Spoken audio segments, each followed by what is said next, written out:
Hello and welcome to Green Building Bites presented by Green Building Alliance. I'm Leslie Montgomery from the Green Building Alliance team, and in today's bite, we bring you a green building product spotlight through an interview with Lori Daytner from Dawn Services. Lori Daytner grew up in Newcastle, Pennsylvania, where she helped out on her grandparents' potato farm. Later, after spending over 20 years in the fast-paced Eastern European restaurant industry, Lori returned to Newcastle to help another establishing industry. Lori is working with Dawn to establish an industrial hemp processing and product development hub in Newcastle.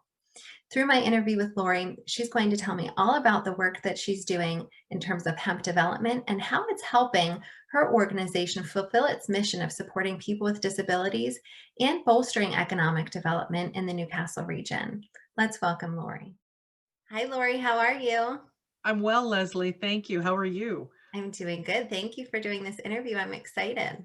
Oh, I'm super excited to be here and to tell you about Dawn and our work. Great. I can't wait to hear it. I'm going to start with the first question. So tell me about Dawn and, the organization as a whole and the clients that you serve.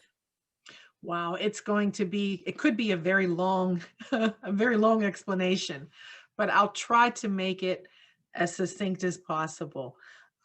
Dawn stands for Disability Options Network, which is the name of the first nonprofit our founder, Chris Lloyd, launched in 2002. We use the Dawn moniker in all of our company names. And since 2002, Chris is an incredible entrepreneur, and he has seen a lot of need and issues that need to be addressed. He always comes up with a sustainable, inclusive business solution for the things that he sees need to be addressed. And so he's added additional nonprofits and a few for-profits, and that's why we're called the Dawn Group of Companies. The original nonprofit, as I said, Disability Options Network, is designated under the Pennsylvania system as a center for independent living. And the mission is to assist people with disabilities to live as independently as they choose. And that's really the core mission that is the foundation for all of the Dawn companies. So we don't just use the Dawn moniker in the company names. Everything that we do, no matter which sector we're working in, feeds back into supporting that original mission.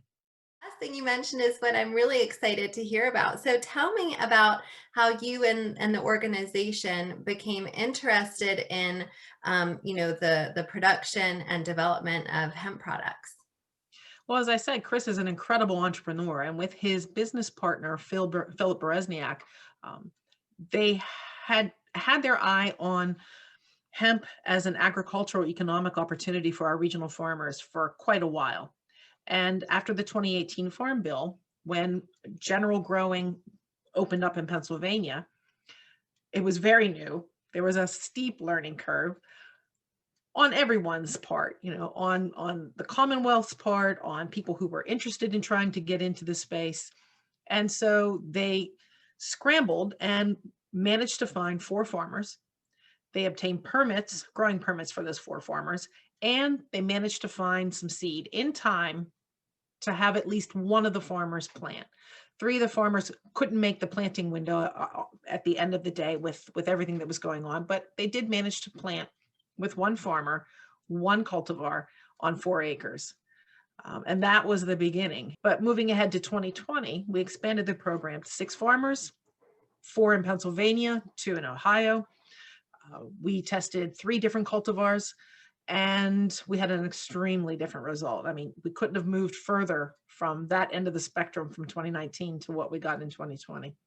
And the reason we're doing this is to help farmers learn how to grow, because eventually we want to invest in large-scale decortication, which is the equipment that is used to process the hemp stalk into its 2 major components. That is so fascinating, and it's so exciting to hear the progress that has been made in a short amount of time.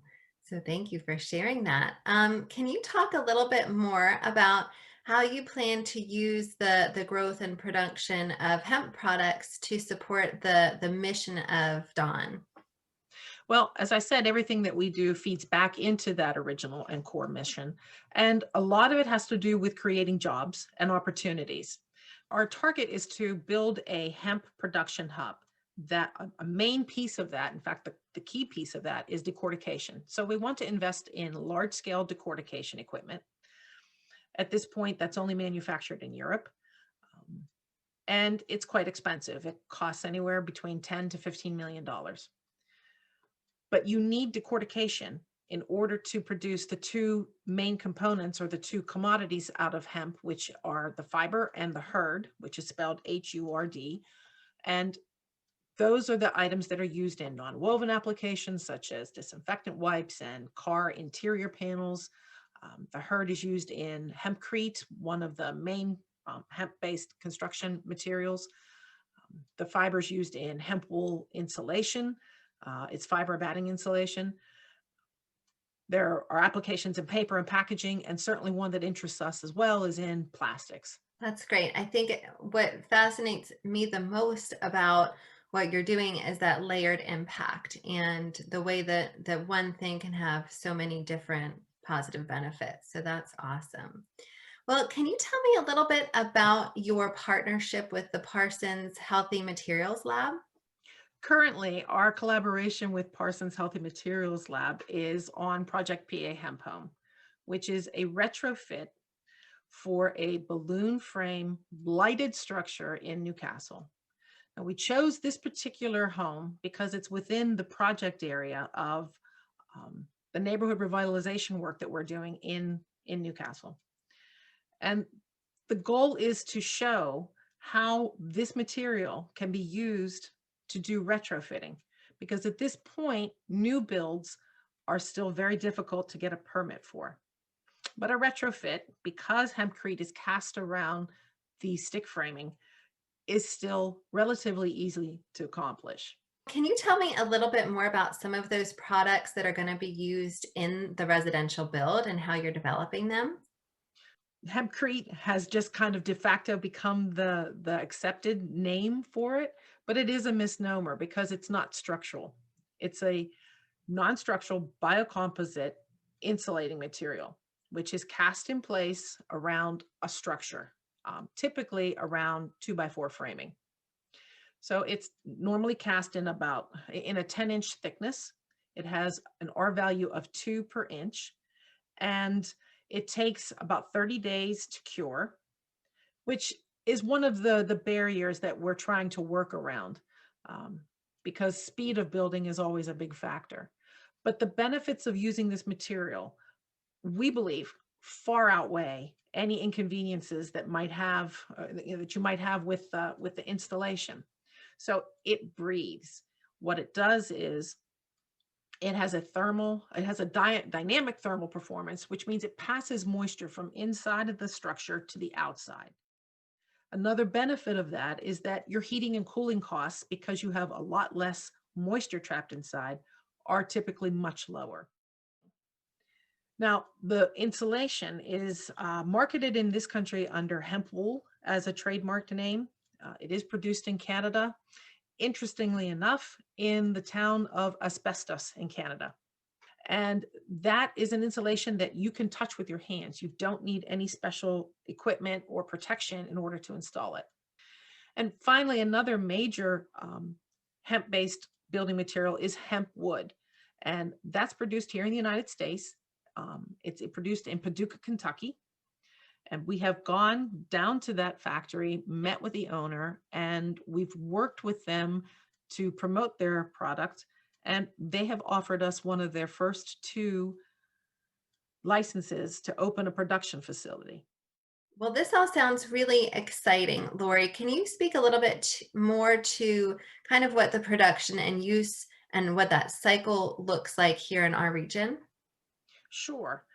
Well, going back to, again, our roots of local control by local people, of community involvement, of working to be an economic development organization. We think that a regional supply chain, excuse me, is the way that we should proceed. And that fits perfectly with the hemp production. I mean, we're sponsoring this hemp test acres program in order to help the farmers learn to grow. I mean, we pay for the seeds, the permits, we do the harvesting and the baling. We pay for the THC testing. Um, we're making that investment to make sure that we know which cultivars work here, that farmers get experience growing fiber here. And it's not envisioned that we will be doing the farming long term. We're involved with this because we need to know the product that we would be processing in this large scale decortication equipment. Once it's produced into fiber and hurd, then it either goes to hopefully another local production facility to produce that batting insulation, or to be processed into hemp wood. But for something like Hempcrete, which requires lime, water, and the hemp hurd, right now we're forced to bring it in from France. So it's bagged, it's very light, although it is voluminous. So there are transportation costs to consider. But if we go the route of someone coming in to be a producer of precast blocks or precast panels, that certainly can only be a local / regional supply chain and business. And that's, that should be more than enough to support that investment in the large scale decortication. That's great. Well, I can't wait to see where this all goes. And my last question for you is just simply, what are you most excited about as you move forward with this work and this, the research and the development and the testing and all of this? What are you most excited about? Ooh, I can't just choose one.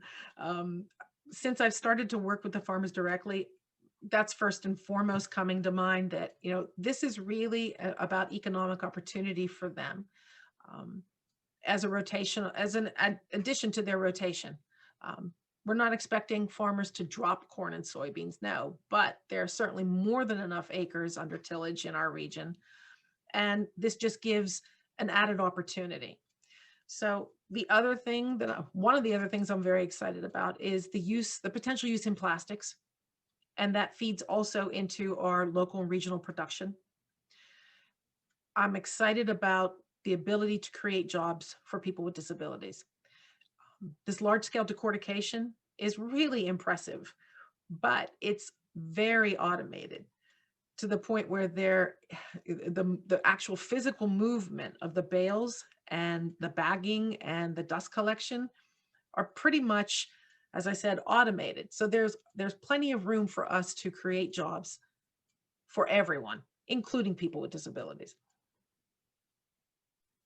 Well, I'm excited about all of those things too, and I can't wait to see what happens. And we're definitely going to keep an eye on the projects you're working on. And I know some of the building sites that you're going to be starting soon. So we will be following you, and we can't wait to see what happens. Thank you so much for interviewing with me today and for sharing your story. Oh, Leslie, thank you very much for giving me the opportunity to talk about Dawn and all the wonderful work that Dawn does. Absolutely.